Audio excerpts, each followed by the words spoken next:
When US President Donald Trump's administration started looking for African nations to take in deported third country migrants, Eswatini was quick to step forward, despite concerns about the legality of the program, which now faces pushback in the mountainous southern African country.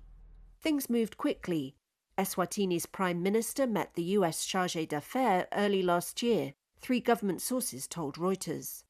He took the proposal to King Mswati III, who promptly agreed, reflecting how keen Eswatini was to keep its US partner happy.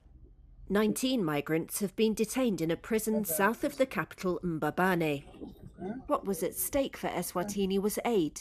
The US was its largest single external donor in 2024, according to US official figures. Much of that went to HIV/AIDS programs, in a country with one of the world's highest rates of HIV. For hosting up to 160 deportees, Eswatini was to be paid $5.1 million, according to a leaked copy of the deal seen by Reuters. There have been small but rare protests against the arrivals. 2 lawyers are challenging the deal's legality because it bypassed Parliament, and the deportees, who committed no crime on Swazi soil, are being held without charge or access to a lawyer. Everything must follow due process. Sibusiso Klabatsi, a lawyer for the detainees, says he'd expect Washington to understand due process. We'll expect them to know that if a person has finished their sentence and you don't desire them in your own territory, there are diplomatic processes or channels that you can follow. You touch base with their embassy and then you say you want to deport them back to their country. But America doesn't want to do that. America embarks on dumping people.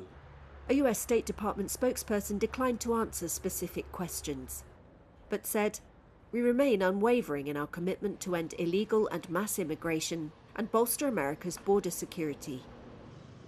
Piet Rom from Cambodia is one of 2 detainees to be released. He served a prison term in the United States for attempted murder before being released. When he found out he was being deported to an African country instead of a US immigration facility, he panicked. They were shackled on the plane, he said, and arrived bruised.